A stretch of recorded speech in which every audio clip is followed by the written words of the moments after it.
Le match dans le match reçoit une figure du tennis mondial, ancien numéro 3 mondial au classement. Il termine l'année 2023 au 14e rang ATP. Bulgare, il vit à Monaco depuis 10 ans. Grigor Dimitrov est notre invité ce soir. Bonsoir Grigor, merci beaucoup. Merci beaucoup, merci de me recevoir après toutes ces années. C'est un plaisir d'être parmi vous tous. Grigor, revenons d'abord, si vous le voulez bien, sur votre saison 2023. Quelle note sur 10 lui donneriez-vous à cette saison 2023 ? Alors, je vais donner une très bonne note, je pense. C'était une saison fantastique. Surtout au début de la saison, j'ai eu des bons résultats. Et puis, j'ai pu aller assez loin. J'ai le sentiment que j'aurais pu aller plus loin dans le tableau à certains tournois. Il y a certains tournois qui m'ont glissé des mains. Mais j'ai eu de bons résultats quand même, et ces derniers mois, il y a eu un déclic. J'ai eu de très bons matchs que j'ai remportés, et ça me permet d'obtenir de bons résultats. J'ai fini vraiment très très bien à Paris à la fin de l'année. Oui, vous parlez de Paris, de cette saison en indoor, il y a eu Shanghai avant, certains semblaient fatigués en fin de saison. Vous aviez l'air au top de votre forme en octobre-novembre. Comment ça se fait? Le boulot? J'ai beaucoup travaillé, la régularité aussi. J'aime beaucoup la fin de la saison en général. Il y a toujours une partie de moi qui a toujours apprécié la fin de la saison parce que ça donne des opportunités de lutter contre d'autres qui sont moins frais. Je sais que la saison se clôture et moi, j'ai encore plein d'énergie. Quand je comprends que je suis sur le point d'être sur la fin, je comprends aussi tout ce que j'ai pu réaliser ces dernières années. Maintenant, j'ai engrangé pas mal d'expérience. C'est la fin de l'année et je peux m'identifier davantage. Je peux mieux comprendre ce que je dois faire à la fin de la saison par rapport au début de saison. Et ça m'aide à avoir un bon début l'année suivante. À Shanghai, vous avez notamment battu Carlos Alcaraz, contre qui vous n'aviez jamais pris un set. C'est quelque chose d'important pour la confiance, ça? Oui, je pense que c'est le cas. Mais vous savez, j'aborde chaque match pareil. C'est très difficile quand vous jouez des nouveaux joueurs. Bon, il faut s'ajuster, il faut lire leur jeu. Mais là, j'avais besoin d'engranger des matchs pour gagner en confiance, mais pour aussi voir les compartiments du jeu que je pouvais améliorer et aussi pour leur tenir la dragée haute le cas échéant, surtout avec la nouvelle génération. J'ai pu trouver les bonnes recettes, surtout ces derniers mois. Il y a eu des moments aussi, j'ai dû faire beaucoup d'efforts et puis ça a payé à certains tournois. Il y a eu tellement de tournois toute l'année, il y a eu des quarts de finale, des demi-finales, et à chaque fois, il faut aller un peu plus loin. Et puis bon, le dernier, malheureusement, mais je continue à me pousser encore et encore, et on verra bien l'année prochaine, je l'espère. On a parlé de Shanghai, vous avez évoqué Paris, semaine magnifique pour vous avec de très beaux succès, notamment contre Daniil Medvedev, Stefanos Tsitsipas. On est 2 semaines après, avec un peu de recul. Vous la voyez comment cette semaine? Vous la jugez comment? Oui, cette semaine était complètement folle. J'avais eu aussi quelques blessures, donc je n'étais pas sûre que j'allais pouvoir continuer à jouer. J'ai eu de grands doutes au début du tournoi. J'étais pas sûre comment mon corps allait réagir à ces moments cruciaux. Et puis c'était la dernière semaine et j'ai dit bon, qu'est-ce qui peut mal tourner? Et puis j'y suis allée. Mentalement, je me suis bien préparée sur une note différente et je pense que je peux conserver ces leçons pour l'année prochaine, le garder dans l'esprit, dans mon esprit, pour engranger ces victoires, les savourer et voir un petit peu là où j'ai mérité. Et puis, dans ces dernières années, ces derniers mois, j'ai le sentiment je me suis sentie vraiment très bien avec ce style de jeu. Et je crois que Paris, c'est une ville que vous appréciez beaucoup. Je me trompe? Oui, c'est vrai. On a une relation très intéressante avec Paris. Ces dernières années, j'ai été souvent à Paris. C'est très spécial. J'ai eu de très bons résultats, mais aussi des défaites cuisantes aussi. En même temps, il y a un moment où dans sa carrière où il faut que je mette juste ça derrière moi et je dois me reposer sur le travail que j'ai accompli. Et c'est ce que je fais de plus en plus ces derniers mois. En défense, mes fans aussi, ils me soutiennent énormément.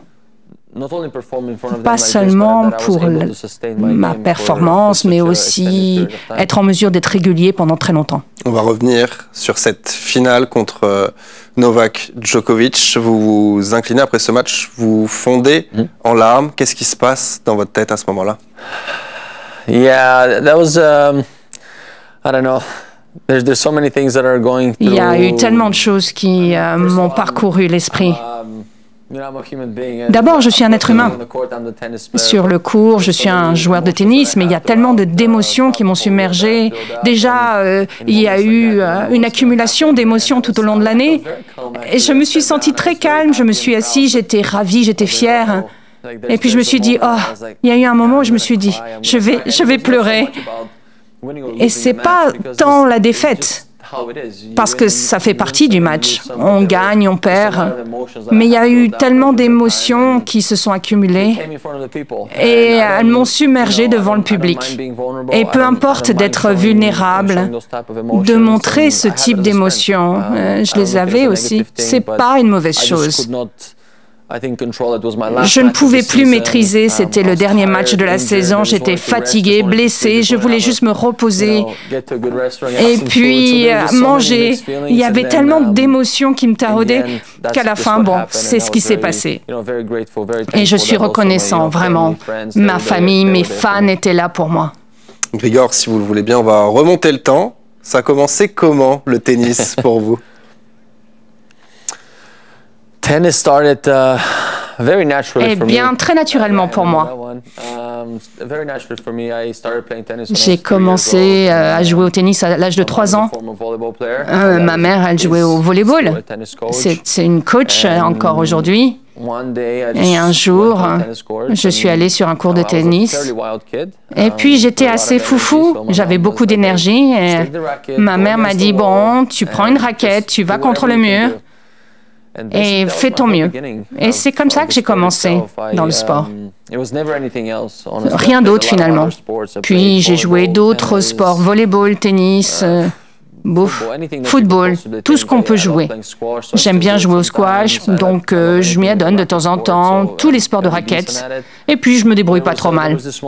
Et puis il y a eu un moment où j'étais à l'école, j'étais assez jeune et j'ai disputé un tournoi en France. J'avais 11 ans, si je me rappelle bien. Et j'ai gagné le tournoi. Je suis rentrée à la maison, j'avais le trophée sur la table et je le regardais. C'était tard le soir, il y avait mes parents. Et ils se sont dit, eh ben, qu'est-ce qui se passe? Et j'ai regardé à mes parents, vous savez quoi? C'est ce que je vais faire pour le reste de ma vie. Et nous en sommes là aujourd'hui. Comment est-ce qu'on fait? Est-ce que c'est simple quand on est jeune, qu'on veut devenir tennisman et qu'on est en Bulgarie? C'est simple ou compliqué?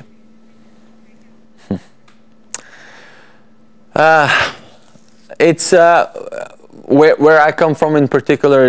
je viens en particulier, c'est très difficile. Je ne vais pas mentir à ce sujet.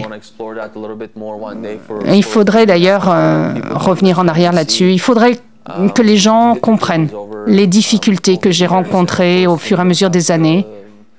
Évidemment, on n'a pas le soutien financier, c'est extrêmement difficile. Mes parents ne pouvaient pas beaucoup payer tous les frais. Il a fallu trouver de l'argent ici et de là. Mes grands-parents devaient puiser dans leur pension de retraite pour me payer des billets d'avion parfois. Donc c'était difficile aussi, l'éducation. C'est différent, c'est pas idéal là où j'ai grandi. Donc honnêtement, c'est un privilège pour moi que de jouer au tennis. Et je n'ai jamais pris les choses pour acquis. Et puis, en grandissant, j'ai jamais eu le sentiment que quelque chose me manquait, parce que j'avais le soutien de ma famille. Je n'ai jamais eu le sentiment que j'avais besoin de quelque chose d'autre. Mais au fur et à mesure que les années se sont écoulées, j'ai commencé à comprendre de plus en plus que ce sport fait de l'argent, que tout ce qu'il faut que j'investisse, qu'il me faut des sponsors, tous les facteurs qui sont rentrés en ligne de jeu plus tard. Et ça m'a aidé à apprendre davantage au sujet de moi-même, sur l'importance des choses dans la vie. Et voyager m'a beaucoup aidé aussi. Depuis que j'ai 14 ans, je voyage beaucoup hors de mon pays et tout ça, mis bout à bout,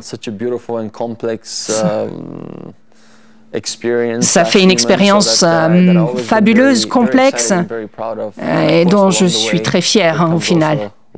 Et c'est la vie au bout du chemin. C'est bien plus difficile que finalement que tirer quelques coups de balle. Quand vous étiez plus jeune, est-ce que vous aviez un modèle dans le tennis ou ailleurs? Yes and no. Oui et non. On n'avait pas toutes les chaînes à la télévision, donc je ne connaissais pas tant de choses sur le tennis. Donc, même quand j'ai quitté le pays à 14 ans, j'ai pu suivre davantage le tennis. Je n'oublierai jamais les matchs avec Pete Sampras et Agassi, par exemple. Roger, bien sûr, c'est devenu l'une de mes idoles parce que j'adorais voir son jeu. Et puis, il y a des choses qui faisaient écho dans mon jeu à moi. Donc, j'adorais regarder ce type de tactique de jeu. Et puis, moi aussi, j'ai un revers à une main. Donc, c'était vraiment mon joueur favori. Et j'ai adoré ce jeu depuis le début. Ça fait... C'est aussi pourquoi j'aime autant le tennis depuis toutes ces années. Et puis, je pense que j'ai encore beaucoup à donner. Vous parliez de Roger Federer que l'on voit ici. Il y a certains journalistes qui vous ont surnommé Baby Fed quand vous étiez plus jeune. C'était compliqué comme surnom à porter?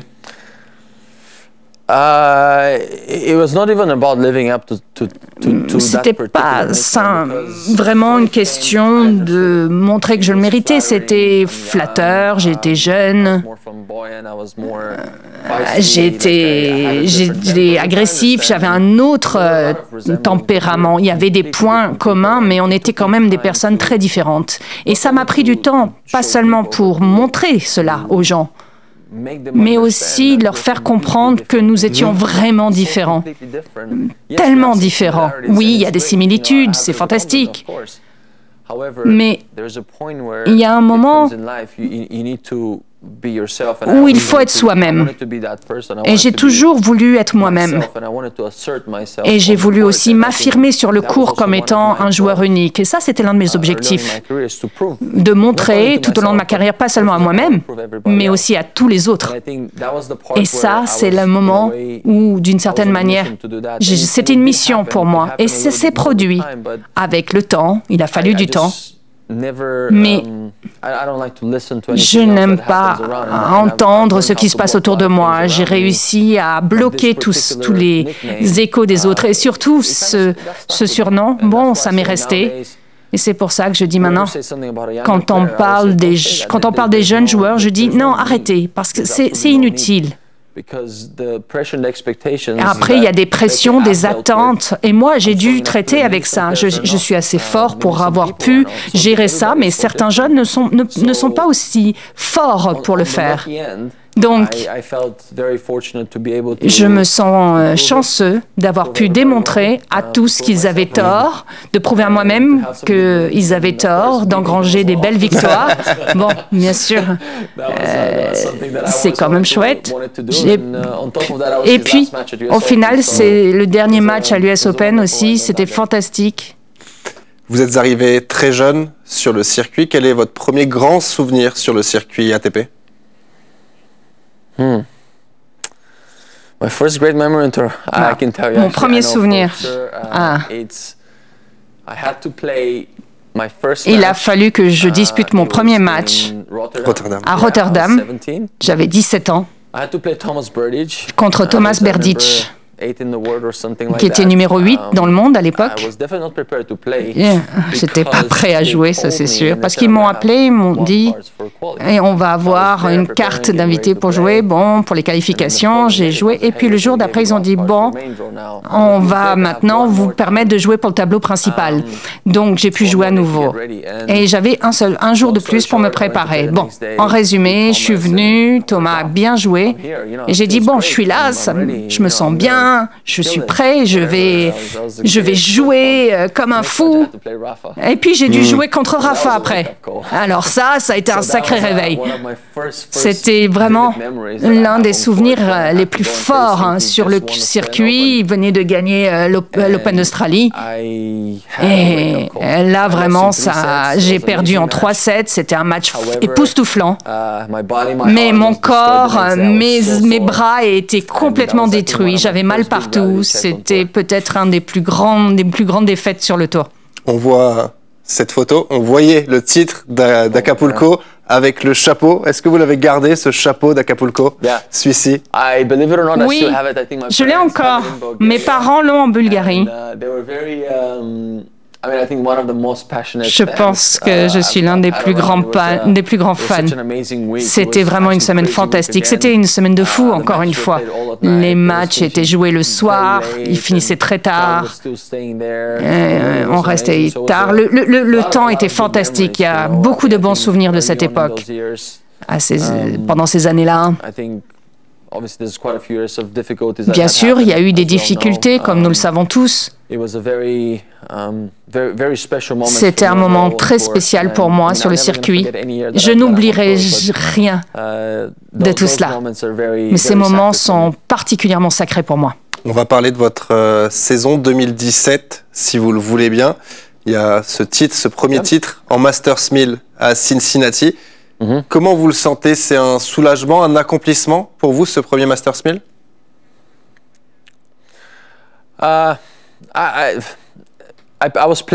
Je jouais bien toute l'année. Je me suis jamais dit, allez, c'est le moment de décrocher un Masters 1000. À chaque tournoi, vous voulez remporter la victoire. Ça, c'est comme ça que ça se passe. De mon point de vue, c'était plutôt la régularité qui était la clé.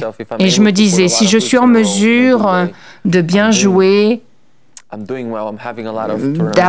d'engranger pas mal de tournois, d'engranger pas mal de victoires, au bout du compte, ça viendra.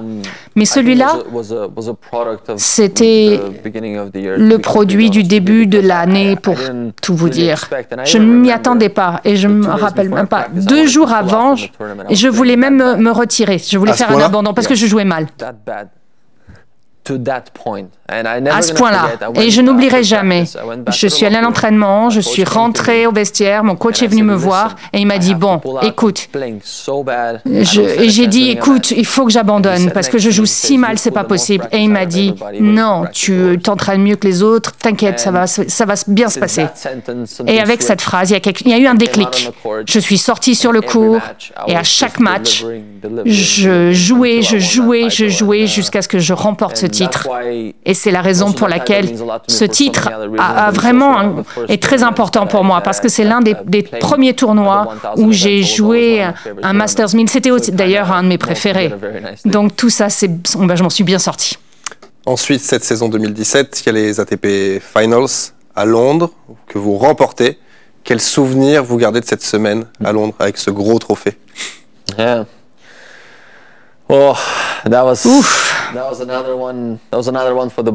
Ça, c'est autre chose pour les livres d'histoire.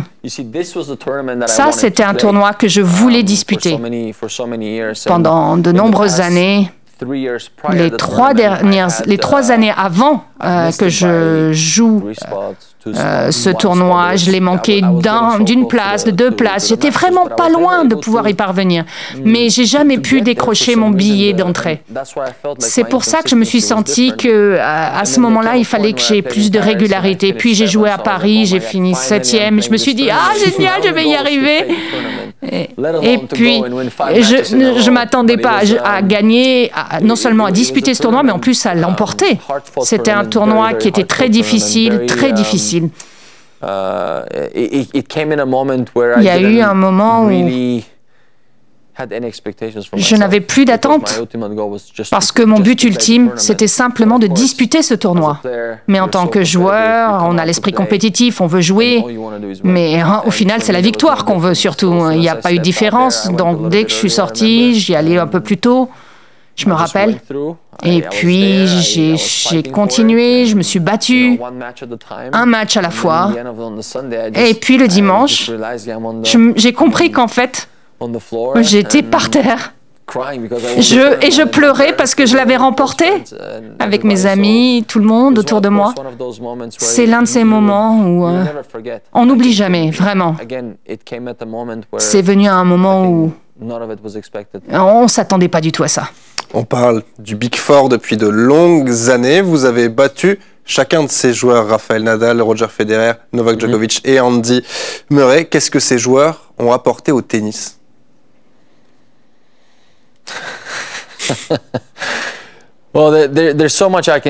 Je pourrais dire tellement de choses à ce sujet. Il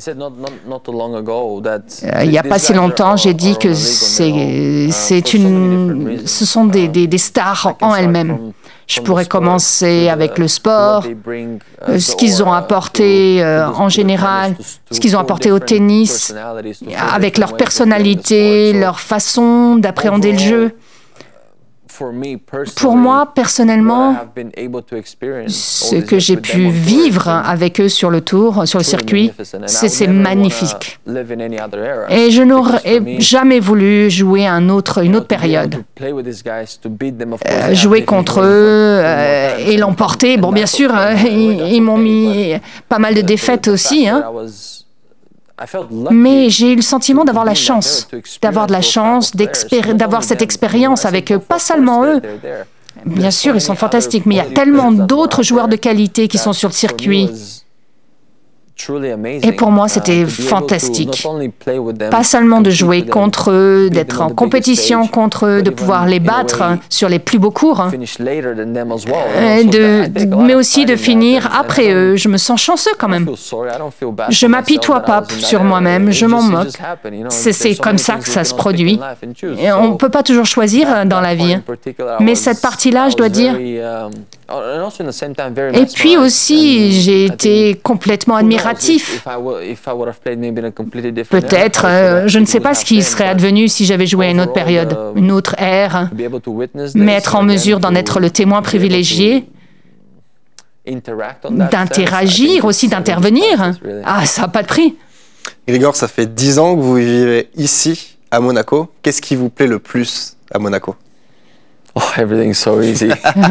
Tout, c'est facile, c'est une question facile. J'adore Monaco.